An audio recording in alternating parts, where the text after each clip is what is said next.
Hello friends, welcome to ACE UPSC. So you all know that UPSC 2026 जो है उसको अब लगभग कुछ ही दिन बाकी हैं, तो उसी के लिए मैंने important current affairs from January 2026 से लेके अप्रैल 2026 तक जितने भी इम्पॉर्टेंट करंट अफेयर्स हो गए उसको हम लोगों ने इस लेक्चर वीडियो के हेल्प से यहाँ पे डिस्कस करेंगे। ठीक है, देखो यहाँ पे ना उधर रहेगा हमारा मई से लेके मतलब मई 2025 से लेके दिसंबर 2025 तक उसका एक पार्ट आएगा और जनवरी से लेके अप्रैल तक 2026 का उसका एक पार्ट आएगा। ठीक है, ज़्यादा बड़ा नहीं रहेगा, बेसिकली 1.5 के स्पीड से आप इस लेक्चर वीडियो सीरीज़ को देख सकते हो। कंटेंट में एज इन मैं आपको बता दूं तो विजन का मैगज़ीन एज इन मैंने विजन PT 365 का सारा जितना भी मैगज़ीन है सारा वीडियो अपलोड कर दिया है। तो विज़न का मैगज़ीन से जितने भी इंपॉर्टेंट टर्म्स हैं उसको मैंने उठा लिया है। उसके बाद ये ऋषभ शर्मा सर जो है ना PW के जो प्रिलिम्स बूस्टर लेके आते हैं, तो डेली करंट अफेयर्स से जितना भी इंपॉर्टेंट टर्म्स हैं टॉपिक्स हैं उसको भी मैंने यहाँ पे इंक्लूड कर दिया है।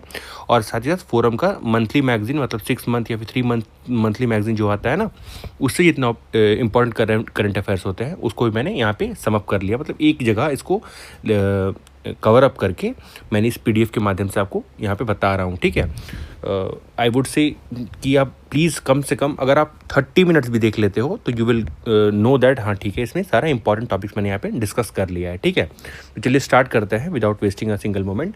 तो सबसे पहले जनवरी टू अप्रैल 2026 में आप सबसे पहले देखोगे इंपॉर्टेंट टॉपिक्स में 16th फाइनेंस कमीशन रिकमेंडेशन। देखो 16th फाइनेंस कमीशन का रिकमेंडेशन आया हुआ है, तो यूनियन गवर्नमेंट ने इसको एज एन एक्सेप्ट कर लिया है। 16th finance commission union budget 2026 में जो कंटिन्यू करेगा 15th फाइनेंस कमीशन है ना। एनके सिंह कमेटी जो था उससे पहले कौन थे, YV रेड्डी थे।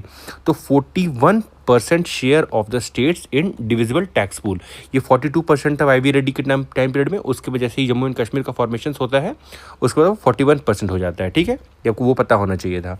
कमीशन जो है बेसिकली रिवाइज करता है अपना हॉरिजॉन्टल डिस्ट्रीब्यूशन। देखो एक वर्टिकल डिस्ट्रीब्यूशन होता है, एक हॉरिजॉन्टल डिस्ट्रीब्यूशन होता है। तो हॉरिजॉन्टल डिस्ट्रीब्यूशन हम लोग पढ़ेंगे as an distribution of states होता है, उसके बेसिस पे मतलब एज एन कितना कैपेसिटी है वो भी हम लोग देखते हैं। चलिए यहाँ पे देखो, यहाँ पे द कमीशन जो है वो रिवाइज करते हैं हॉरिजॉन्टल डिवोल्यूशंस फार्मूला कैसे इंक्रीज़ करना है उनका वेट जितना पॉपुलेशन है उस पर्टिकुलर स्टेट में। और इंट्रोड्यूस किया गया है मतलब जो कि इंट्रोड्यूस किया गया था न्यू GDP कॉन्ट्रीब्यूशंस क्राइटेरिया से। ठीक है, फॉर बैलेंस फिजिकल कॉन्ट्रीब्यूशन। बस ये आपको एज एन ये याद रखना है, कुछ इसका कमीशंस का रिकमेंडेशन जो है वो भी आपको याद रखना है। बेसिकली ये हाईलाइट कर रहा है कंसर्न, किसके कंसर्न में, ये बेसिकली हाईलाइट कर रहा है कंसर्न किस में, तो regarding the growing use of cess और सरचार्ज। आप लोग को दोनों को एज एन डिफरेंस पता होना चाहिए। सेस कहाँ लगता है, टैक्स ऑन टैक्स, जो दोनों सेस और सरचार्ज होता है, लेकिन cess as in central government और सरचार्ज जो होता है वो डिस्ट्रीब्यूट किया जाता है, लेकिन सेस नहीं डिस्ट्रीब्यूट किया जाता है, वो आपको पता होना चाहिए। जो रिड्यूस करता है the effective divisible pool available to the states, उसमें रिकमेंडेशन जो है बेसिकली क्या कर रहा है, वो बैलेंस कर रहा है इक्विटी और एफिशिएंसी वाइल स्ट्रेंथन कर रहा है, मतलब ताकतवर बना रहा है कोऑपरेटिव फेडरलिज्म को। ठीक है, बस बाकी आप इतना मतलब उतना तो आप लोग पढ़ ही लिए होगे, है ना। अब देखो हॉरिजॉन्टल डिस्ट्रीब्यूशन के बारे में टॉपिक 2 ये क्या कहता है, ये basically distribution of state shares of central tax, मतलब सेंट्रल टैक्स जितना होता है ना उस मतलब कुछ टैक्स एज इन सेंटर क्या करता है स्टेट्स को बांटता है, जो कितना है 41% है, हम लोगों ने यहाँ पे पढ़ा था, है ना, ओवर ईयर 41%। तो वही है among the different states based on selected criteria और वेटेज। तो सिलेक्टेड क्राइटेरिया और वेटेज के हिसाब से स्टेट्स को दिया जाएगा उसका टैक्स डिवोल्यूशन में कितना पैसा स्टेट्स को दिया जाएगा from its tax collections. 16th finance commission जो है अपना रिवाइज करते हैं क्राइटेरिया किससे आधार पर, मतलब पॉपुलेशंस पे, डेमोग्राफिक परफॉर्मेंस में, एरिया फॉरेस्ट एरिया में और पर कैपिटा इनकम डिस्टेंस में। New criteria as in called as a contribution to GDP। तो न्यू क्राइटेरियन जो है वो क्या नाम है उसका, कंट्रीब्यूशन टू GDP, मतलब कौन सा स्टेट कितना कंट्रीब्यूट कर रहा है GDP पे, वो इंट्रोड्यूस किया गया, जो रिकॉग्नाइज करेगा इकोनॉमिकली स्ट्रांगर स्टेट्स को contributing the significantly to the national income, मतलब नेशनल इनकम में किस स्टेट का कितना ज़्यादा भागीदारी है उसके हिसाब से ये बेसिकली डिस्ट्रीब्यूशन किया जाएगा। फार्मूला जो है इंपॉर्टेंट है, क्यों, क्योंकि ये डायरेक्टली इफेक्ट करेगा स्टेट के फाइनेंस को, वेलफेयर एक्सपेंडिचर को, इंफ्रास्ट्रक्चर डेवलपमेंट को और फिजिकल बैलेंस अक्रॉस इंडिया में, है ना। ये हो गया आपका दूसरा टॉपिक। तीसरा टॉपिक जो है इंडिया ने ऐड किया है 2 न्यू रामसर साइट्स। तो रामसर साइट्स देखो यहाँ पे पटना बर्ड सेंचुरी है, लेकिन as a Patna Bihar capital आप उससे इसको यहाँ पे कंफ्यूज नहीं करोगे, ये है कहाँ, ये उत्तर प्रदेश में है, ठीक है, उत्तर प्रदेश एंड छारी धंड वेटलैंड रिजर्व, ठीक है, छारी धंड वेटलैंड रिजर्व जो है ये गुजरात में है, टू रामसर लिस्ट, जो कि अभी टोटल कितना हो गया है, 98 हो गया है, जो स्ट्रेंथन करेगा इंडिया के ग्लोबल वेटलैंड कंजर्वेशन कमिटमेंट को। उसके बाद यहाँ देखो, यहाँ पटना बर्ड सेंचुरी आप देखोगे ना, ये बेसिकली लोकेटेड है ईटा डिस्ट्रिक्ट ऑफ उत्तर प्रदेश में, जो कि कितना हो गया टोटल 98 हो गया है टोटल रामसर साइट्स। ये basically centred around the natural fresh water shallow wetland ecosystem है। सेंचुरी जो है बेसिकली रेन फेड वेटलैंड है, ठीक है, of the Gangetic plains and supports more than 16 species of migratory resident birds, ठीक है, इतना हो गया, आपको समझ में आ गया। सेंचुरी जो है basically as an major role play करती है बायोडाइवर्सिटी कंजर्वेशन में। अब देखो यहाँ पे टॉपिक 5 जो है ये क्या कहता है, छारी धन वेटलैंड रिजर्व, ये बेसिकली कहाँ पे है, तो ये located near the Banni grassland.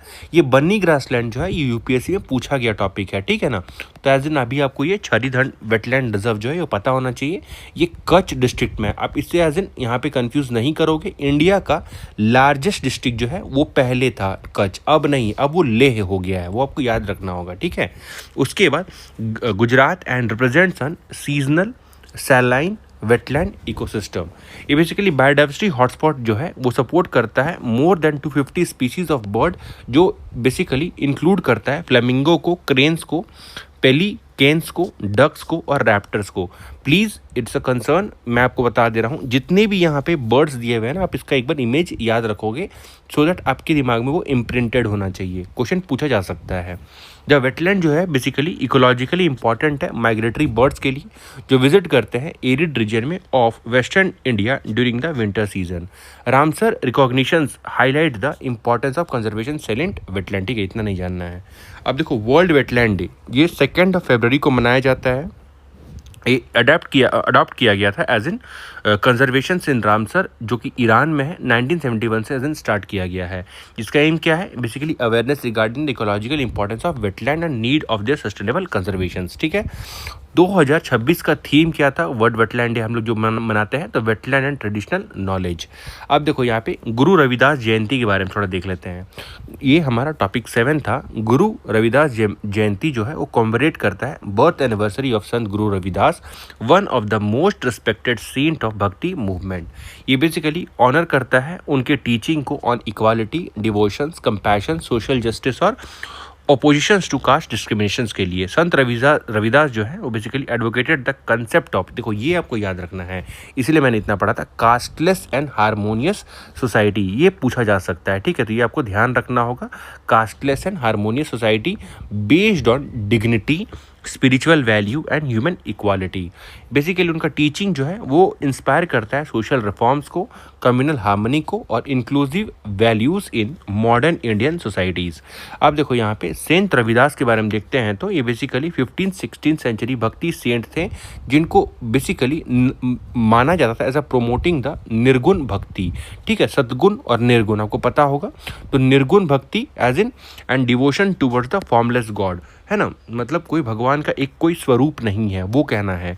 The strong opposed untouchability, caste hierarchy और सोशल इनइक्वालिटी जो है basically advocated the dignity and equality of all peoples. ये बेसिकली उनका वर्स जो है बेसिकली इंक्लूड करता है इन गुरु ग्रंथ साहिब, जो रिफ्लेक्ट करेगा उनके स्पिरिचुअल इन्फ्लुएंस को across the Sikhism and other devotional traditions में। उसके बाद देखो पैमाना पोर्टल, ये पैमाना पोर्टल जो है मिनिस्ट्री ऑफ स्टैटिक्स और प्रोग्राम इम्प्लीमेंटेशन के द्वारा लॉन्च किया गया है, किसके लिए, जो मॉनिटर करेगा सेंट्रल इंफ्रास्ट्रक्चर प्रोजेक्ट को, जो बेसिकली इसमें कितना लागत किया गया, तो वर्थ ₹150 करोड़ एंड अबव, मतलब वैसे इंफ्रास्ट्रक्चर जिसका लागत एज इन 150 करोड़ के ऊपर है, उसको बेसिकली ये देखेगा, ये पोर्टल बेसिकली उसमें देख रेख करेगा। ये इसका एज एन आप एब्रीविएशन देखोगे तो पैमाना stands for project assessment infrastructure monitoring and analytics for national buildings and replace the order OCMS 2006 system. Portal जो है बेसिकली प्रोवाइड करता है real time dashboard. Real time dashboard का मतलब आपको समझ में आ रहा होगा, बेसिकली उस पर्टिकुलर सिचुएशन में वहाँ पे क्या हो रहा है, एज एन लाइव मतलब शो ऑफ दिखाना है, लाइव दिखाना है, उसी को हम लोग रियल टाइम बोला जाता है। एनालिटिक्स और role based access, automated projects monitoring through the digital integration and multiple ministries. ये बेसिकली एम करता है कि इंप्रूव करना है ट्रांसपेरेंसी, रिड्यूस करना है डिले को और स्ट्रेंथन करना है कोऑर्डिनेशन को, जो इंश्योर करेगा efficient implementation of large infrastructure project in India. अब देखो यहाँ पे हमारा टॉपिक 10 जो है वो ग्रैमी अवार्ड के बारे में है। Grammy award to Dalai Lama, 14th Dalai Lama, जिनका नाम क्या है, टेंजिंग ग्यात्सो। ये नाम आपको बिल्कुल याद रहना है, टेंजिंग ग्यात्सो। कोई भी एग्जाम है, ना ही only in UPSC, it may be asked in any of the state PCS, इसलिए आपको याद रखना है 14th दलाई लामा टेंजिंग ग्यात्सो जो है वो रिसीव करते हैं पहला ग्रैमी अवार्ड 2026 में in a category of best audio book narrations and story telling recordings में। अवार्ड जो बेसिकली रिकॉग्नाइज किया गया उनका contribution towards spreading the message of peace, compassion और mindfulness and collective well beings of world wide.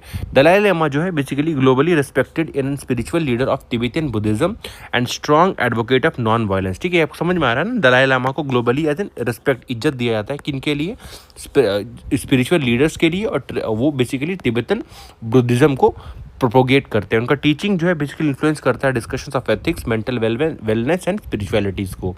ठीक है, अब देखो यहाँ पे ग्रैमी अवार्ड के बारे में थोड़ा पढ़ लेते हैं। तो एज इन टेंजिंग ग्यात्सो, क्या नाम था, टेंजिंग ग्यात्सो, उनको मिला है, क्या मिला है, ग्रैमी अवार्ड। तो ग्रैमी अवार्ड है क्या है, बेसिकली प्रेस्टिजियस इंटरनेशनल ऑनर है जो बेसिकली प्रेजेंट किया गया था एनुअली, हर साल, किनके लिए, for excellence in music, audio recordings, narrations and global artistic achievements के लिए। ये बेसिकली अवार्ड जो है ये नेशनल अकेडमी के लिए है of recording the arts and science, NARAS in United states. ठीक है, अवार्ड जो है basically national academy of recording arts and science के द्वारा है दिया जाता है। अवार्ड जो है बेसिकली रिकॉग्नाइज करता है achievement across the multiple categories, जो इंक्लूड करेगा म्यूजिक परफॉर्मेंस को, स्पोकन वर्ड्स को और प्रोडक्शंस, कंपोजिशंस और ऑडियो बुक को। मेनी इंडियन आर्टिस्ट जैसे पंडित रविशंकर, AR रहमान, जाकिर हुसैन को एज एन यहाँ पे ग्रैमी अवार्ड मिल चुका है। अब देखो मेटावर्स, मेटावर्स क्या है, ये बेसिकली ये एक इंटरकनेक्टेड नेटवर्क है ऑफ वर्चुअल। ठीक है, एक होता है ना रियल और वर्चुअल, तो वर्चुअल जो दिखेगा नहीं, 3D वर्ल्ड के लिए क्या है, नेटवर्क है, वैसा वर्ल्ड के लिए जो अभी आपके पास इर्द गिर्द में है लेकिन आपको दिख नहीं रहा है। Basically users can interact, work, learn, socialise और साथ ही साथ अदर डिजिटल एसेट्स के लिए। ये बेसिकली कंबाइन करेगा टेक्नोलॉजी जैसे कि VR को, जो कि वर्चुअल रियलिटी है। वर्चुअल रियलिटी से क्वेश्चन आ चुका है, ऑगमेंटेड रियलिटी और वर्चुअल रियलिटी दोनों से क्वेश्चन आ चुका है, तो आप एक बार ध्यान रखोगे। ब्लॉकचेन, आर्टिफिशियल इंटेलिजेंस और डिजिटल इकोनॉमिक्स से एप्लीकेशन जो है बेसिकली मेटावर्स का इंक्लूड करता है gaming, education, health care, tourism, real estate और ई-कॉमर्स और वर्चुअल वर्कप्लेस को। कंसेप्ट जो है बेसिकली इंपॉर्टेंट है क्योंकि ये रिप्रेजेंट करता है जितना भी इवोल्यूशन हुआ है और जो इवोल्यूशन होने वाला है फ्यूचर में इंटरनेट के द्वारा, जो इमर्सिव डिसेंट्रलाइजेशन डिजिटल एक्सपीरियंसेस के लिए। अब देखो यहाँ पे 13 number software as a services, SaaS। Software as a services ना मतलब सॉफ्टवेयर को हम लोग कोई काम के हेतु for any type of purposes we are using the software.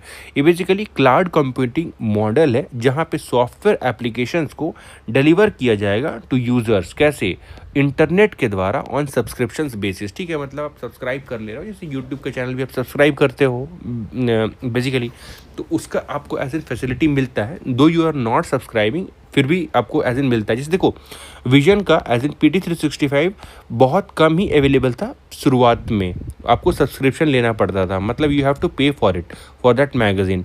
तो वही सब्सक्रिप्शन कहा जा रहा है। यूज़र जो है वो एक्सेस कर सकते हैं SaaS प्लेटफॉर्म को कंप्यूटर के द्वारा या फिर मोबाइल डिवाइस के द्वारा विदाउट इंस्टॉलिंग और maintaining the complex software system locally. Popular example जैसे जीमेल हो गया, आउटलुक हो गया, याहू मेल हो गए, माइक्रोसॉफ्ट ऑफिस हो गया, वो सब जो है वो सॉफ्टवेयर सर्विसेज को एज ए उनके तरीके से यूज़ किया जाता है। अब देखो hepatitis B and C, hepatitis B और हेपेटाइटिस C जो है बेसिकली वायरल इन्फेक्शन है, वेरी इंपॉर्टेंट, आपको याद रखना है। हेपेटाइटिस जो है HV से आप याद रखो, ठीक है, HV। तो ये वायरल इन्फेक्शन है जो अफेक्ट करता है लीवर को। तो हेपेटाइटिस से क्या होता है, लीवर अफेक्ट होता है। साथ ही साथ लिवर का डिजीज़, क्रोनिक डिजीज़, क्रोनिक का मतलब बहुत हार्मफुल जानलेवा डिजीज़ जो है, जैसे कि सिरोसिस और लिवर कैंसर को भी बढ़ावा देता है। दोनों हेपेटाइटिस बी और सी वायरस जो है ना वो स्प्रेड करते हैं इन्फेक्टेड ब्लड या फिर ब्लड फ्लूइड के द्वारा। वाइल हेपेटाइटिस बी जो है basically also has an effective vaccine for preventation. B है ना, बी, सी नहीं। मेनी इन्फेक्टेड इंडिविजुअल जो है वो remain as an asymptomatic. Asymptomatic मतलब एज इन ट्रांसफरेबल, मतलब वो बढ़ सकता है फॉर ईयर्स। मेकिंग मतलब शांत रहेगा, फिर कुछ साल के बाद वो बढ़ सकता है। Detection and awareness extremely important. Disease जो है basically major global public health concern है, क्योंकि देखो millions of people worldwide जो है वो अफेक्ट किए गए हैं बाय क्रोनिक हेपेटाइटिस इन्फेक्शंस के द्वारा। अब यहाँ पे देखो एक स्कीम आया है, एज इन मेरा स्कीम्स इन न्यूज़ जो है वो अपलोडेड है हमारे चैनल में। इफ़ यू हैव सीन और फिर नहीं भी देखा, अभी तो आपके पास टाइम नहीं है, तो पीडीएफ बेसिकली हमारे चैनल में है, तो आप देख सकते हो वहाँ से, है ना। देखो यहाँ पे जल जीवन मिशन जो है ये बेसिकली प्रोवाइड किया गया functional household tap connections to every rural household under Har Ghar Jal programme के अंतर्गत। ये बेसिकली मिनिस्ट्री ऑफ जल शक्ति के अंतर्गत आता है, जिसमें स्कीम जो है वो 55 लीटर ऑफ पोर्टेबल वाटर जो है एक आदमी को, कितना, 55 लीटर, 55 लीटर एक आदमी को along with improved public health और सैनिटेशन स्टैंडर्ड्स के लिए दिया जाता है। उसके बाद हर घर जल स्कीम, एक हो गया हमारा जल जीवन स्कीम, एक हो गया हमारा हर घर जल स्कीम। हर घर जल स्कीम जो है basically rural drinking water supply है, जो बेसिकली कंपोनेंट ऑफ जल जीवन मिशन है। ये इम्प्लीमेंट किया गया था मिनिस्ट्री ऑफ जल शक्ति के द्वारा। स्कीम जो है कवर करता है 19.3 करोड़ रूरल हाउस होल्ड और साथ ही एक्सटेंड है water supply facility to school, anganwadi centre और पब्लिक इंस्टीट्यूशंस को। फंडिंग जो है बेसिकली स्टर्ड किया गया है बिटवीन सेंटर एंड स्टेट्स, ठीक है, जो बेसिकली फाइनेंशियल सपोर्ट करेगा। मतलब देखो एज इन ये स्पॉन्सर्ड स्कीम हो गया, तो स्पॉन्सर्ड स्कीम में होता क्या है, 60:40 होता है नॉर्मल स्टेट्स के लिए और 90:10 होता है हिली स्टेट्स के लिए, नॉर्थ ईस्टर्न स्टेट्स के लिए भी, है ना। यही कह रहा है फंडिंग जो है वो सेंट्रल स्टेट्स की तरफ स्प्रेड किया जाता है with special financial support for Himalayan and north eastern states and union territories के लिए ये 90:10 होता है।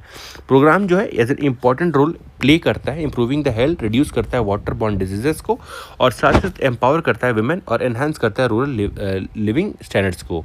ऑस्ट्रेलियन ओपन के बारे में थोड़ा पढ़ लेते हैं। तो 114th एडिशन हुआ है ऑस्ट्रेलियन ओपन का, जो बेसिकली मेलबर्न पार्क में, जो कि ऑस्ट्रेलिया में प्रेजेंट है, वो जनवरी के महीने में 18 to February 1st 2026 को हुआ था, है ना। ऑस्ट्रेलियन ओपन ऑस्ट्रेलिया में हुआ था, मेलबर्न में, from January to February 1st। Carlos Alcaraz जो है वो बेसिकली पहले मेन सिंगल टाइटल बनते हैं, जो यंगेस्ट प्लेयर बनते हैं to complete the career grand slam at the age of 22 years. उसके बाद एलेना रायबैंकिना, ये बेसिकली पहले वुमेन बनते हैं। आपको दो नाम याद जरूर रखना है, कार्लोस अल्कजार और एलिना रायबैंकिना। ये सिंगल टाइटल जो सिक्योर करेंगी अपना maiden Australian Open championship and second grand slam title overall.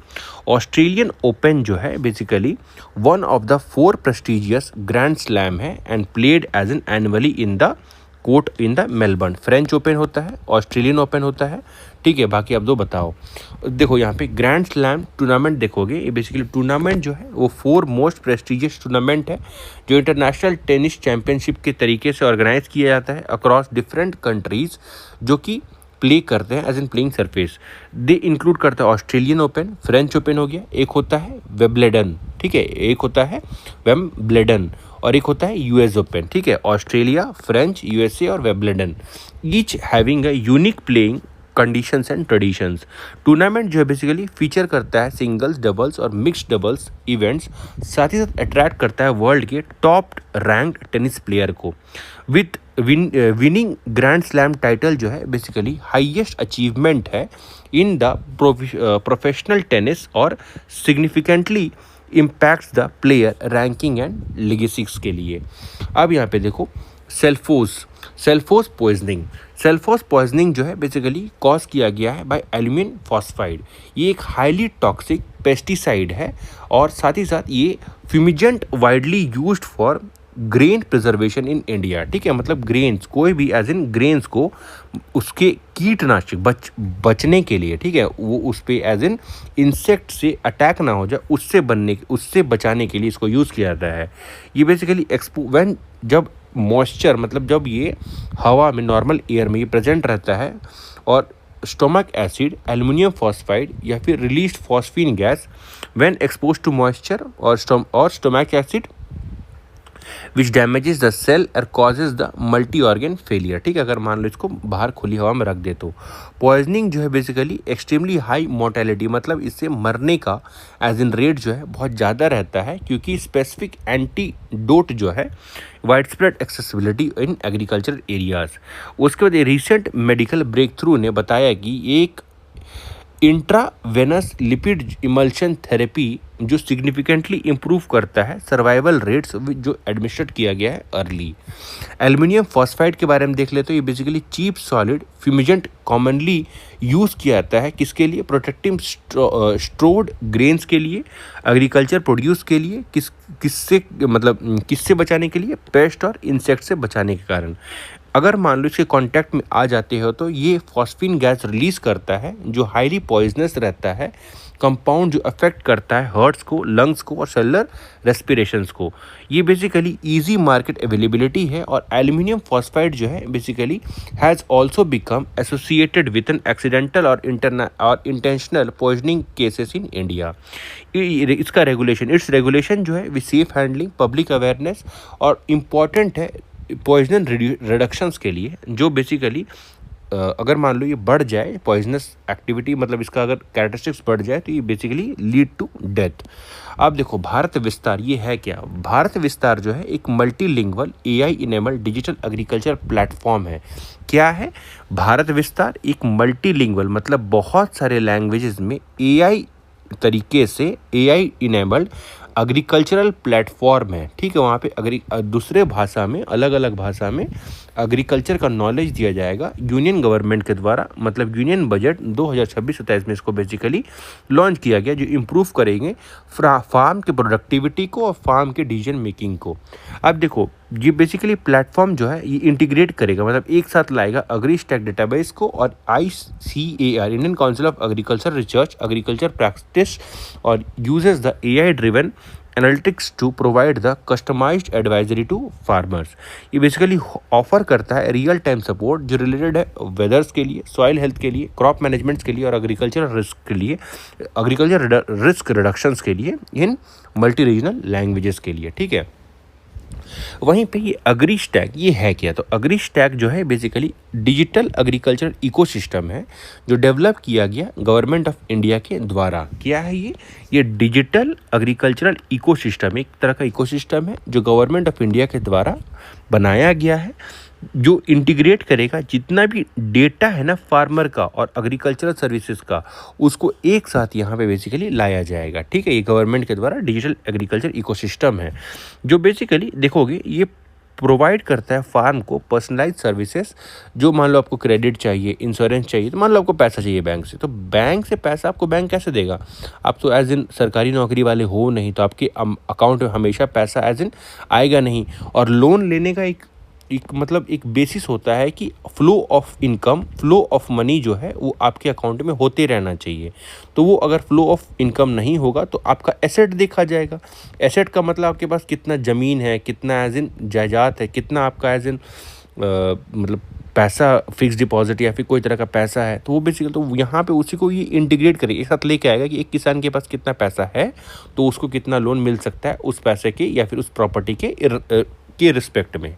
ठीक है, तो एग्रीस्टैट जो है उसी का काम करता है। ये सपोर्ट करता है फार्मर के इमर्जिंग टेक्नोलॉजीज़ को, जैसे कि आर्टिफिशियल इंटेलिजेंस हो गया, जियोस्पेटियल सिस्टम्स हो गए, डेटा एनालिटिक्स हो गए और एग्रीकल्चर हो गया।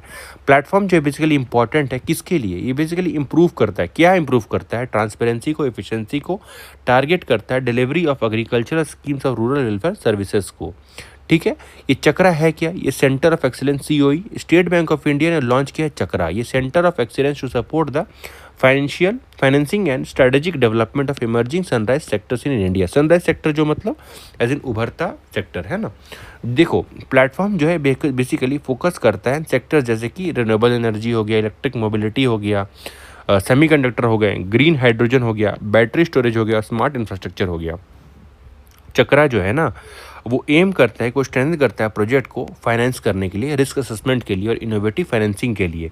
मॉडल जो बेसिकली टेक्नोलॉजी इंटेंसिव और सस्टेनेबिलिटी ड्रिवन इंडस्ट्रीज़ के लिए। इनिशिएटिव जो है बेसिकली ये क्या करता है, मोबिलाइज करता है, मतलब बढ़ावा देता है लार्ज स्केल डोमेस्टिक और फॉरेन इन्वेस्टमेंट के लिए। ठीक है, मतलब लोग जैसे कि अडानी हो गए, अंबानी हो गए, उस तरह के बड़े बड़े लोग जो है वो इन्वेस्ट कर पाए या फिर बाहर से लोग यहाँ पे इन्वेस्ट करें, वाइल सपोर्ट करेगा इंडिया के लॉन्ग टर्म इकोनॉमिक ट्रांसफॉर्मेशंस को, है ना।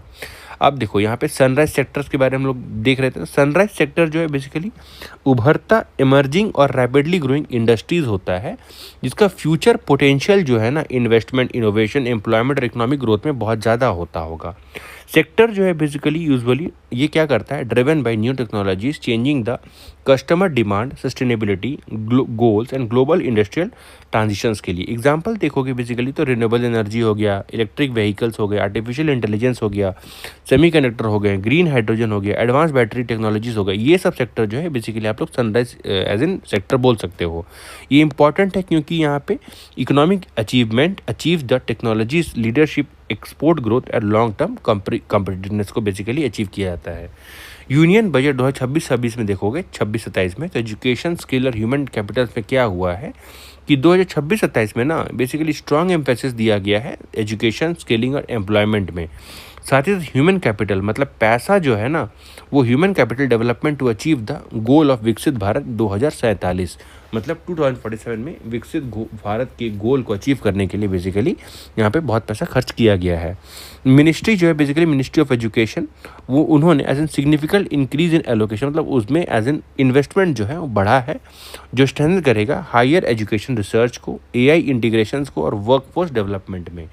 उसके बाद की प्रपोजल आप देखोगे तो ये गर्ल्स हॉस्टल इन सारे डिस्ट्रिक्ट में, यूनिवर्सिटीज टाउनशिप में, एआई फोकस्ड करिकुला, उसके बाद टीचर ट्रेनिंग रिफॉर्म्स और वर्कफोर्स री-स्किलिंग्स के लिए। बजट जो है बेसिकली हाईलाइट करता है importance of linking the education और एम्प्लॉयमेंट जनरेशंस के लिए, एंटरप्रेन्योरशिप, इनोवेशंस और फ्यूचर इकोनॉमिक ग्रोथ्स के लिए भी ये प्रेजेंट है। अब यहाँ पे देखो high powered education to employment and entrepreneurship standing committee. तो यूनियन गवर्नमेंट ने प्रपोज किया है एक हाई पावर्ड स्टैंडिंग कमेटी जो स्ट्रेंथन करेगा connections between the education, employment और एंटरप्राइजेस डेवलपमेंट को। कमेटी जो है बेसिकली रिकमेंड करेगा रिफॉर्म्स जो स्किल से रिलेटेड होगा, मतलब स्किल डेवलपमेंट में, साथ ही साथ service sector growth, artificial intelligence, future workforce requirements के लिए। अब देखो ये बेसिकली इसका एम आप देखोगे, एम जो है ना वो basically position India's service sector as a major contributor to global economic growth, और साथ ही साथ इंक्रीज करेगा इंडिया का share in world service exports के लिए। इनिशिएटिव जो है बेसिकली रिफ्लेक्ट करेगा इंडिया का फोकस किस में, प्रिपेयर करने में यूथ जो इमर्जिंग टेक्नोलॉजीज में अपना भागीदारी निभाएंगे, साथ ही साथ चेंज करेंगे लेबर मार्केट को और नॉलेज बेस्ड इंडस्ट्रीज को। यूनिवर्सिटीज टाउनशिप में आप देखोगे तो बजट ने प्रपोज किया है कि वो 5 यूनिवर्सिटी टाउनशिप जो है जितने भी मेजर इंडस्ट्रियल और लॉजिस्टिक कॉरिडोर जो है ना इंडिया के अक्रॉस, वहाँ पे सेटअप करेंगे। क्या सेटअप करेंगे, 5 यूनिवर्सिटी टाउनशिप, मतलब वैसा टाउनशिप जहाँ पे यूनिवर्सिटीज़ प्रेजेंट होंगे। टाउनशिप जो है बेसिकली होस्ट करेगा university, research centre, colleges, skill institutions और जितने भी रेसिडेंशियल फैसिलिटीज़ जो होंगे ना वो भी वहाँ पे अवेलेबल होगा, जो इंटीग्रेट करेगा एकेडमिक इकोसिस्टम्स को। ऑब्जेक्टिव अब देखोगे यूनिवर्सिटी टाउनशिप का तो ये स्ट्रेंथन करेगा एजुकेशन, इंडस्ट्री लिंकेज और प्रमोट करेगा रीजनल इकोनॉमिक डेवलपमेंट, कैसे, इनोवेशन और स्किल ह्यूमन रिसोर्सेज के द्वारा। यूनिवर्सिटी जो है बेसिकली यूनिवर्सिटी टाउनशिप वो एक्सपेक्टेड है कि वो इम्प्रूव करेगा रिसर्च, वहाँ पे कोलैबोरेट करेगा एंटरप्रेन्योरशिप, एम्प्लॉयमेंट और इंडस्ट्रियल कॉम्पिटिटिवनेस को। एआई इन एजुकेशन और वर्कफोर्स रिफॉर्म्स में देखोगे तो यूनियन बजट 2026-27 में देखोगे बेसिकली ध्यान दिया गया, एम्फेसाइज किया गया है, जो इंटीग्रेट करेगा आर्टिफिशियल इंटेलिजेंस को और साथ ही साथ जितने भी इमर्जिंग टेक्नोलॉजीज होंगे ना, जैसे हम लोग ने सनराइज सेक्टर्स को देखा, जैसे कि रिन्यूएबल एनर्जी सोर्स हो गए, तो उस उस टेक्नोलॉजी के दरमियान into the education and workforce planning में गवर्नमेंट ने प्लान किया है कि वो बेसिकली एआई को एम्बेडेड करेंगे, मतलब एआई को इंक्लूड करेंगे स्कूल के करिकुला में, और जो स्ट्रेंथन करेगा जितने भी टीचर के ट्रेनिंग जो है ना, वो भी मतलब टीचर को ट्रेन किया जाएगा सो दैट एआई का जो पढ़ाई एआई के तरीके से, मतलब एआई की हेल्प से जो पढ़ाया जाए उसमें बढ़ावा दिया जाए। ठीक है, सपोर्ट करेगा reskilling of engineering technology and professions. ठीक है, रिफॉर्म जो है बेसिकली फोकस करेगा एआई इनेबल्ड, मतलब जितने भी एआई के हेल्प से जो काम काज है ना, जैसे कि जॉब मैचिंग इम्प्रूव करेगा, विजिबिलिटी ऑफ इनफॉर्मल वर्कर्स, साथ ही अट्रैक्ट करेगा जितने भी स्किल्ड ग्लोबल टैलेंट है ना इंडिया में, उसको भी बेसिकली उसमें ध्यान दिया जाएगा। इनिशिएटिव जो है बेसिकली प्रिपेयर करते हैं इंडिया का वर्कफोर्स किसके लिए, फ्यूचर टेक्नोलॉजिकल डिस्ट्रीब्यूशंस, और इन्हांस करते हैं कॉम्पिटिटिवनेस इन डिजिटल इकोनॉमीज में। मेडिकल एजुकेशन और रीजनल मेडिकल हब्स में देखोगे तो बजट ने अनाउंस किया है कि वो सपोर्ट कर रहे हैं जितना भी establishing the 5 regional medical hubs, कहाँ पे, जो पार्टनर करेंगे पब्लिक और प्राइवेट सेक्टर से, जो स्ट्रेंथन करेगा हेल्थ केयर एम्प्लॉयमेंट जनरेशंस को।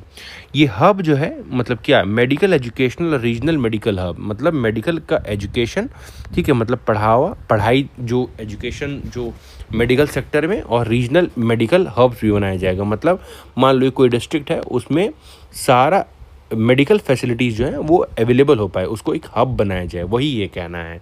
ये हब जो है इंटीग्रेट करेगा, मतलब एक साथ लेके आएंगे मेडिकल एजुकेशन को, मतलब वहाँ पे पढ़ाई भी किया जाएगा, वहाँ पे क्लिनिक फैसिलिटीज़ भी रहेंगे, डायग्नोस्टिक मतलब कैसे ठीक किया जाए, आयुष सेंटर रहेंगे, रिहैबिलिटेशन सर्विसेज रहेंगे, और मेडिकल टूरिज्म इंफ्रास्ट्रक्चर्स भी रहेगा। इनिशिएटिव जो है बेसिकली ये एक्सपेक्टेड है कि वो क्या करेगा, वो जॉब को क्रिएट करेगा, उसके अपॉर्चुनिटी को क्रिएट करेगा डॉक्टर्स के, सारे nurse, allied health care workers and medical research में ये बढ़ावा दिया जाएगा। ये बेसिकली एम करते हैं कि वो अपना जितना भी पोजीशंस है ना, तो ये India as a global destination किसके लिए, अफोर्डेबल हेल्थ केयर और medical education and medical value tourisms के लिए। Waste picker enumerations under the Namaste scheme. ठीक है, नमस्ते स्कीम के अंतर्गत वेस्ट पिकर जो भी मतलब एज इन कूड़ा करकट जो उठाते हैं उनके लिए, तो यूनियन गवर्नमेंट ने रिलीज़ किया है नेशनल लेवल डेटा, किसमें, ऑन वेस्ट पिकर अंडर नमस्ते स्कीम, जो हाईलाइट करेगा सोशियो इकोनॉमिक कंडीशंस को और ऑक्यूपेशनल वल्नरेबिलिटीज़ को। ये बेसिकली सर्वे है जो रिवील किया गया है कि जितने भी वेस्ट पिकर जो हैं, जो SC ST या फिर अदर बैकवर्ड क्लासेस कम्युनिटी से बिलोंग करते हैं, वो बेसिकली डीप सोशल मार्जिनलाइजेशंस और dependence on informal sanitation workers में उसको बेसिकली उसको हेल्प आउट किया जाएगा, इकोनॉमिकली पॉलिटिकली जैसे भी हो उनको हेल्प आउट किया जाएगा। इनिशिएटिव जो है basically mechanisation, worker safety, health insurance, skill development, ये सब सारा दिया जाएगा उनको। ठीक है, स्कीम जो है इंपॉर्टेंट है, जो प्रमोट करेगा dignity, social justice, occupational safety, जो inclusive urban sanitation reforms in India की को बढ़ावा दिया जाएगा। देखो, नमस्ते स्कीम आपको याद रखना, ठीक है, इतना कुछ पढ़ो ना पढ़ो, ये जरूर याद रखना है कि नमस्ते स्कीम जो है ना, ये बेसिकली यहाँ पे वेस्ट पिकर से रिलेटेड है। नमस्ते स्कीम जो है, इसका एब्रीविएशन आप देखोगे ना, तो national action for mechanised sanitations ecosystem है, जो एम करेगा कि एलिमिनेट करना जितने भी हैजार्डस मैनुअल क्लीनिंग जो है, मतलब सीवर जो होता है ना, सीवर का मतलब समझ रहे हो ना, जहाँ से गंदा नाला का पानी जहाँ से बहता हो, गंदा पानी जहाँ से बहता हो वो नाला, उसको ना आप एज इन मशीन से क्लीन करो। ठीक है, या फिर सेप्टिक टैंक हो गया है ना, उसको आप मशीन से क्लीन करो, उसमें लेबर को मैनुअल स्कैवेंजर नहीं करना है। ये जॉइंटली इम्प्लीमेंट किया गया है ministry of skill, social justice and empowerment और ministry of housing and urban affair through NSKFDC के द्वारा। स्कीम जो है प्रमोट करता है mechanised sanitations, PPE distributions, health insurance, occupational safety training और entrepreneurship among the sanitation workers. Namaste जो है वो सपोर्ट करता है सस्टेनेबल डेवलपमेंट गोल, और ये बेसिकली रिलेटेड है to clean the water, decent works, reduced inequalities and self urbanisation sanitation systems को। ठीक है, अब यहाँ पे देखो startup recognitions and framework. Startup recognitions तो गवर्नमेंट ऑफ इंडिया ने रिवाइज किया है स्टार्टअप रिकॉग्निशन फ्रेमवर्क, किसके अंतर्गत? Under the startup India initiative, जो स्ट्रेंथन करेगी इनोवेशन और एंटरप्रेन्योरशिप इन इंडिया में। ठीक है, तो स्टार्टअप रिकॉग्निशन फ्रेमवर्क जो है ये बेसिकली गवर्नमेंट का, मतलब गवर्नमेंट ऑफ इंडिया ने एक स्टार्टअप रिकॉग्निशन फ्रेमवर्क लेके आया, मतलब एक सेट ऑफ रूल्स लेके आए होंगे जो बेसिकली स्टार्टअप के लिए बढ़ावा दिया जाएगा, मतलब उनके रूल्स एंड रेगुलेशंस में और स्ट्रॉन्ग किया जाएगा। टर्नओवर थ्रेशोल्ड देखोगे किसको स्टार्टअप बोला जाएगा, तो वो टर्नओवर जो है वो इंक्रीज़ किया गया है 100 करोड़ से लेके 200 करोड़ तक, और separate deep tech startup category जो है वो भी इंट्रोड्यूस किया गया है। डीप टेक स्टार्टअप जो है वो रिसीव करेगा extended age limit of 20 years और टर्नओवर जो है वो 300 करोड़ तक हो सकता है।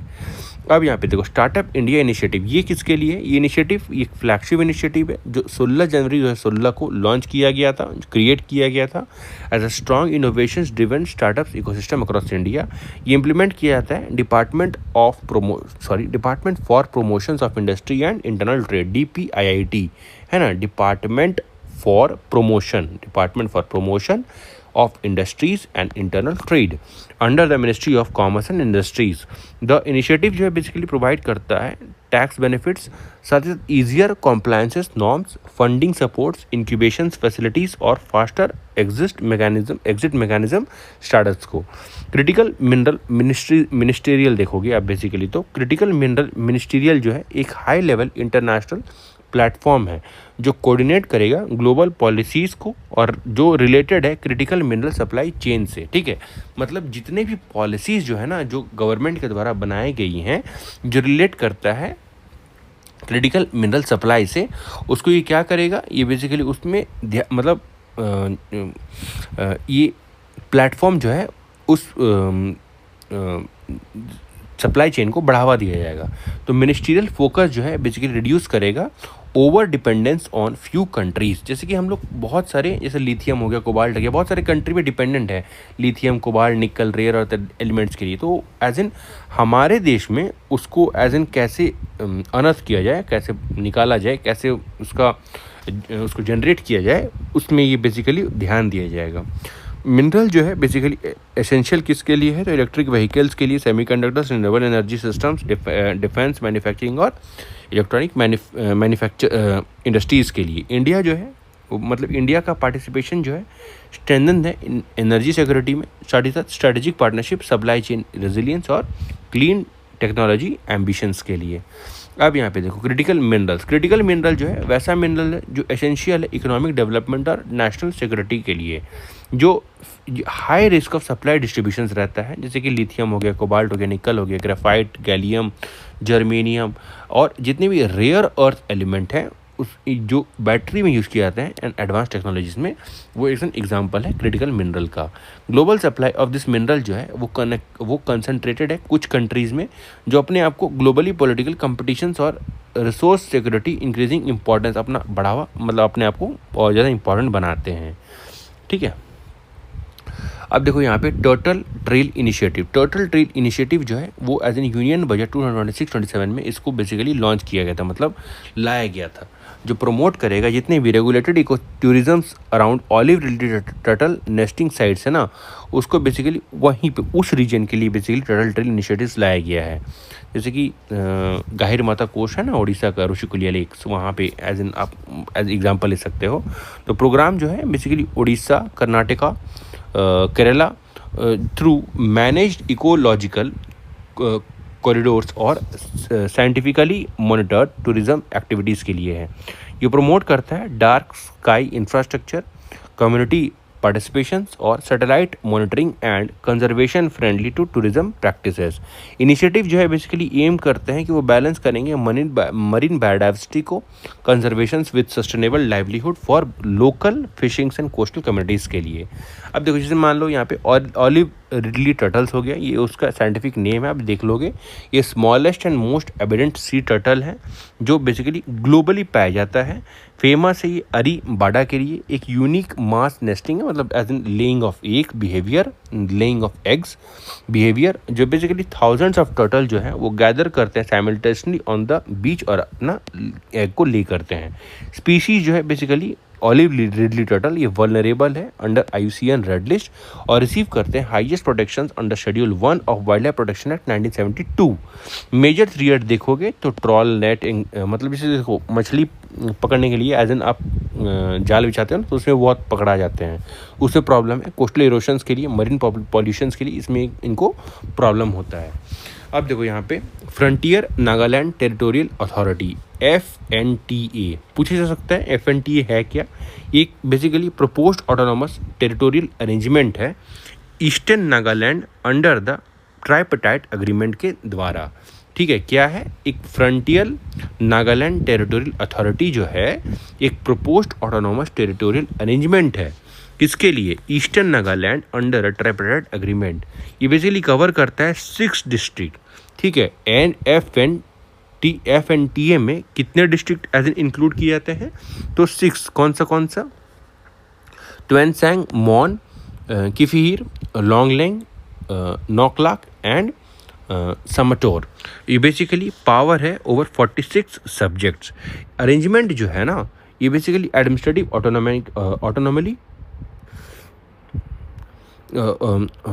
ऑटोनॉमी, फाइनेंशियल डिवोल्यूशंस और religion specific development without altering the Nagaland constitutional status.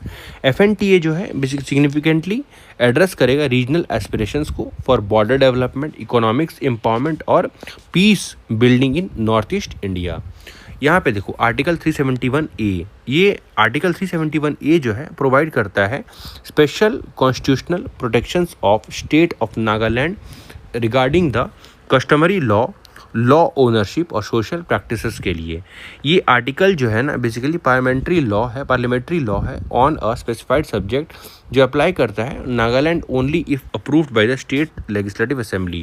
ये बेसिकली प्रोटेक्ट करता है नागा कस्टमरी लॉ को, administration of justice, ownership of natural resources and religious and social practices को। ये बेसिकली आर्टिकल जो है ये रिफ्लेक्ट करता है इंडिया का कोऑपरेटिव फेडरलिज्म और recognition of tribal identity, cultures and regional autonomy को। प्लास्ट इंडिया 2026 जो है basically major global plastic exhibition है जो न्यू दिल्ली में शोकेस किया गया था। ये बेसिकली भारत मंडपम में ही हुआ था। ठीक है, इवेंट जो है प्रमोट करता है advanced manufacturing, recycling technologies, sustainable plastics productions और सर्कुलर इकोनॉमिक प्रैक्टिसेस को। ठीक है ना, समझ में आ रहा है? बेसिकली इवेंट जो है ना वो प्रमोट कर रहा है, बढ़ावा दे रहा है कि किस तरह हम लोग प्लास्टिक के जरिए मैन्युफैक्चरिंग कर सकते हैं, उसको रिसाइकिल कर सकते हैं, उसके टेक्नोलॉजी को हम लोग कैसे बढ़ावा दिया जा सकता है, सस्टेनेबल प्रैक्टिसेस मतलब एज एन नॉर्मल तरीके से हम लोग प्लास्टिक को कैसे यूज़ कर सकते हैं। एग्जीबिशन जो है बेसिकली इनका थीम अब देखोगे तो भारत नेक्स्ट जो अलाइंड है विथ आत्मनिर्भर भारत एंड विकसित भारत विजन्स। प्लास्ट इंडिया जो है वो बढ़ावा दिया जाएगा, स्ट्रेंथन करेंगे ट्रेड को, टेक्नोलॉजी ट्रांसफ़र को और स्किल डेवलपमेंट को, जो research collaborations and India's global manufacturing positions के लिए होगा। अब यहाँ पे मॉनेटरी पॉलिसी कमेटी जो है ये एक स्टैट्यूटरी बॉडी है जो स्टैब्लिश किया गया था RBI एक्ट 1934 में, जो डिटरमाइन करेगा इंडिया का मॉनेटरी पॉलिसीज। कमेटी जो है डिसाइड करता है मॉनेटरी पॉलिसीज में एज इन रेपो रेट हो गया, जैसे मॉनेटरी पॉलिसी हो गया ना तो क्या होता है, रेपो रेट होता है, रिवर्स रेपो रेट होता है, उसके बाद मतलब जितने भी रेट्स एज इन डिफाइन किए जाते हैं। ठीक है, तो यहाँ पे आपको याद रखना है कि कमेटी जो है ये डिसाइड करता है रेपो रेट और अदर पॉलिसीज़ जो मेजर करेंगे इन्फ्लेशंस, मेंटेन करेंगे इन्फ्लेशंस को वाइल सपोर्ट करेंगे इकोनॉमिक ग्रोथ को। Consist of 6 members. Monetary policy committee में कितने मेंबर्स? 6 मेंबर होते हैं, 3-3 का डिस्ट्रीब्यूशन होता है ना। तो देखो RBI ऑफिशियल्स और गवर्नमेंट नॉमिनेटेड एक्सटर्नल एक्सपर्ट्स होते हैं।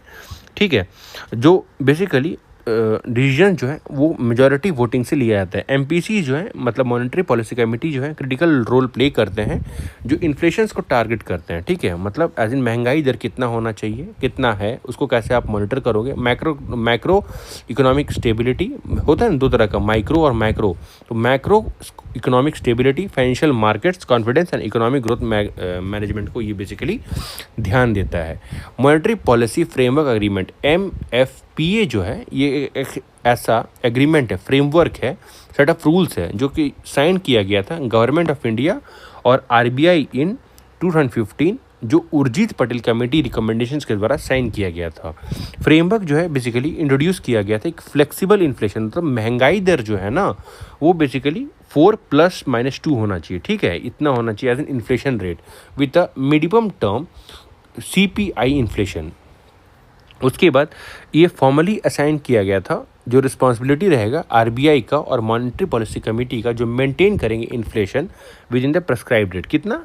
4 ± 2, मतलब 4 से 2 ज़्यादा हो सकता है, 4 से 2 कम हो सकता है, इतना में आपको इतने रेंज में, मतलब लगभग 2 से लेके 6 तक की रेंज में आपको रखना है। अरेंजमेंट जो है स्ट्रेंथन करेगा ट्रांसपेरेंसी, अकाउंटेबिलिटी और प्रेडिक्टिबिलिटी ऑफ इंडिया के मॉनेटरी पॉलिसी सिस्टम्स को। ये असाइन किया गया था RBI और मॉनेटरी पॉलिसी कमेटी को, जो मेंटेन करेंगे इन्फ्लेशन रेट को। अब न्यू स्टार्ट ट्रीटी, ये जो न्यू स्टार्ट ट्रीटी है ना, ये last major nuclear arm control agreement है।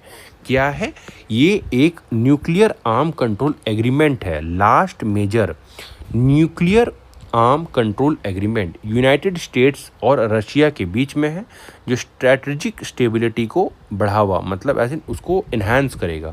साइन किया गया था स्टार्ट ट्रीटी को 2010 में USA और रशिया के बीच में। जो ट्रीटी जो है वो आप कितना न्यूक्लियर वॉरहेड को डिप्लॉय कर रहे हो ना और डिलीवर कर रहे हो systems while allowing the mutual inspections and transparency measures. Treaty जो है वो एक्सपायर होता है February 2026 में, जो विदाउट रिन्यूएबल, जो इंक्रीज करेगा कंसर्न, मतलब एज इन देखो ये ट्रीटी तो अब ख़त्म हो रहा है, तो हो सकता है ना कि आप कितना प्लॉरिफरेट कर रहे हो, कितना एज इन न्यूक्लियर डिप्लॉय कर रहे हो एज इन उसमें वॉरहेड को, वो एज इन प्रॉब्लमैटिक हो सकता है। तो over renewed global nuclear arms race expiry जो है बेसिकली हाईलाइट करता है ग्रोइंग चैलेंजेस किसके लिए? आर्म्स कंट्रोल्स, जियोपॉलिटिकल रिवाइवलरीज और nuclear security in multipolar worlds के लिए। अब यहाँ पे अर्बन हीट स्ट्रेसेस देखोगे तो urban heat stress, urban heat island, इस सबको पता होगा। तो अर्बन हीट स्ट्रेस जो है बेसिकली रिफर करता है एक्सेसिव हीटिंग ऑफ सिटीज़, है ना, अर्बन हीट आइलैंड भी उसको बोला जा रहा है। तो सिटीज़ जो है ना वो एक्सेसिव गर्म हो रहे हैं, कैसे? क्लाइमेटिक चेंज के कारण, जो कंबाइंड विद अर्बन फैक्टर जैसे कि कंक्रीट सरफेसेस और लो वेजिटेशंस के कारण। इंडिया का सिटी जो है ना वो वार्म जल्दी हो रहा है, warming faster than nearby rural regions due to urban heat islands, है ना। अर्बन हीट आइलैंड जो इफेक्ट करेगा इंडिया का रैपिड अर्बनाइजेशंस को। हीट स्ट्रेस जो है बेसिकली इंक्रीज करेगा हेल्थ रिस्क को, एनर्जी कंजप्शंस को और वाटर डिमांड को, जो बेसिकली प्रोडक्टिविटी लॉस और specially among the vulnerable populations के लिए। इशू जो है वो बेसिकली हाईलाइट करेगा अपना नीड को, किसके लिए? For resilient urban planning, green infrastructure और सस्टेनेबल सिटीज डेवलपमेंट्स के लिए। अग्नि-3 मिसाइल, अग्नि-3 मिसाइल जो है basically intermediate range ballistic missile है। क्या है? इंटरमीडिएट रेंज बैलिस्टिक मिसाइल है, IRBM है, याद रखना आपको। ये इंडिया के मतलब जितने भी deployed by India as a part of Agni missile series, ये इसका स्ट्राइक रेट देखोगे तो 3000 किलोमीटर तक इसका रेंज है, इतने दूर तक इसको आप फायर कर सकते हो। और ये कन्वेंशनल और न्यूक्लियर वॉरहेड दोनों में बेसिकली ये एज इन कैरी किया जा सकता है। मिसाइल जो है ये 2 stage solid fuel propulsion system है, जो basically advanced inertial navigation for high operations reliability. Agni है, स्ट्रेंथ करेगा इंडिया का क्रेडिबल मिनिमम डिटरेंस और स्ट्रेटेजिक स्टेबिलिटी। ये सब नहीं जानना है, ठीक है। अब देखो सोडियम आयन बैटरी, तो सोडियम आयन बैटरी जो है बेसिकली रिचार्जेबल बैटरी है, इसको आप रिचार्ज कर सकते हो, जो यूज़ करेगा सोडियम आयन को इंस्टेड ऑफ लिथियम आयन। तो लिथियम आयन के बजाय सोडियम आयन को यूज़ किया जाएगा एनर्जी को स्टोर करने के लिए, फिर इसको यूज़ करने के लिए। ये कंसिडर है सबसे ज़्यादा सेफर और चीपर अल्टरनेटिव है लिथियम आयन बैटरी के रिस्पेक्ट में, due to evidence in wider availability of sodium. Sodium तो ज़्यादा अवेलेबल है ना लिथियम के कंपैरिजन में, इसीलिए ये ज़्यादा सही है, चीपर है। बैटरी जो है बेसिकली पर्टिकुलरली सूटेबल है for grid scale energy storage, 2 wheeler telecom backup systems और रिन्यूएबल इंटीग्रेशंस के लिए।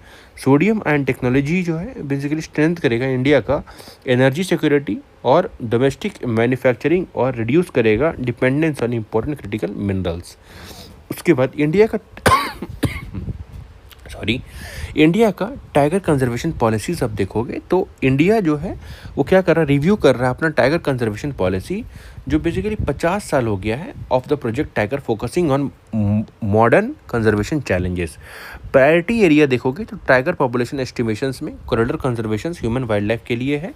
पॉलिसी फ्रेमवर्क जो है वो project tiger, national tiger conservation authority NTCA के अलॉन्ग एम स्ट्राइप्स जो मॉनिटर करता है सिस्टम, मतलब कितने टाइगर प्रेजेंट्स, मतलब पॉपुलेशन ऑफ टाइगर्स और टाइगर रिजर्व्स नेटवर्क्स को। इंडिया का टाइगर कंजर्वेशन मॉडल जो है ना वो ग्लोबली रिकॉग्नाइज किया गया है, वो बायोडाइवर्सिटी, ठीक है इतना नहीं जानना है। प्रोजेक्ट टाइगर जो है वो लॉन्च किया गया था 1973 में। कब लॉन्च किया गया था? 1973 में। ये एक सेंट्रली स्पॉन्सर्ड स्कीम है जो प्रोटेक्ट करता है इंडिया के डिक्लाइनिंग टाइगर पॉपुलेशंस को और उसके क्रिटिकल हैबिटेट्स को। प्रोग्राम जो है वो जिम कॉर्बेट नेशनल पार्क से स्टार्ट हुआ था, लेटर वो जो है वो एक्सपैंड किया गया into national wide tiger reserve networks में, जो फोकस करता है हैबिटेट कंजर्वेशन और एंटी पोचिंग मेजर्स को, जो बेसिकली इकोलॉजिकल मॉनिटरिंग करेगा और कम्युनिटी पार्टिसिपेशन करेगा कंजर्वेशन में। प्रोजेक्ट टाइगर जो है highly significantly contributed to the India को जो बिकम वर्ल्ड का लार्जेस्ट टाइगर पॉपुलेशन इंडिया बनता है। प्रोजेक्ट टाइगर की हेल्प से बोला जा रहा है कि प्रोजेक्ट टाइगर के हेल्प से इंडिया को as in highest largest number of tiger population में इंडिया को लेके आया गया है। National tiger conservation authority NTCA, ये इंपॉर्टेंट है। ये बेसिकली कंजर्वेशन अथॉरिटी जो है एक स्टैट्यूटरी बॉडी है जो इस्टेब्लिश किया गया था वाइल्ड लाइफ प्रोटेक्शन एक्ट 1972 के अलॉन्ग। NTCA जो है वो ओवरसी करेगा, मतलब देख रेख करेगा कंजर्वेशन पॉलिसीज़ को, अप्रूव करेगा टाइगर के रिजर्व्स मैनेजमेंट प्लान को, और साथ ही साथ ये it works with an state government, wildlife exports और फॉरेस्ट डिपार्टमेंट, जो इंश्योर करेगा साइंटिफिक कंजर्वेशन और हैबिटेट प्रोटेक्शंस को। अथॉरिटी जो है वो बेसिकली इंपॉर्टेंट रोल प्ले करेगा इन सेंट्रल रोल और स्ट्रेंथन करेगा टाइगर कंजर्वेशन, बायोडाइवर्सिटी मैनेजमेंट और wildlife governance in India को, है ना। तो देखो ये हम लोगों ने फर्स्ट 50 एज इन यहाँ पे करंट अफेयर्स को देख लिया है। नेक्स्ट टाइम जो हम मतलब नेक्स्ट वीडियो जो लेके आएंगे ना उसमें हम नेक्स्ट एज इन लगभग 100 को देख लेंगे, ठीक है। टिल देन आप प्लीज़ इसको एक बार कंटिन्यू कर लोगे, आप बेसिकली 1.5 के स्पीड से आप देखोगे तो you will get to know that आपका मतलब 1 साल में 1 ईयर में बहुत सारे करंट अफेयर्स, मतलब मुझे नहीं लग रहा है कुछ भी छूटा। मैंने 2-3 मैगजीन को एक साथ कवर करके यहाँ पे बताया है ना, तो लगभग आपका 6 घंटा या फिर 5 घंटे में ईच एंड एवरीथिंग आपका क्लियर हो जाएगा, ठीक है। तो try for that, right. Thanks and have a nice day ahead. Next में हम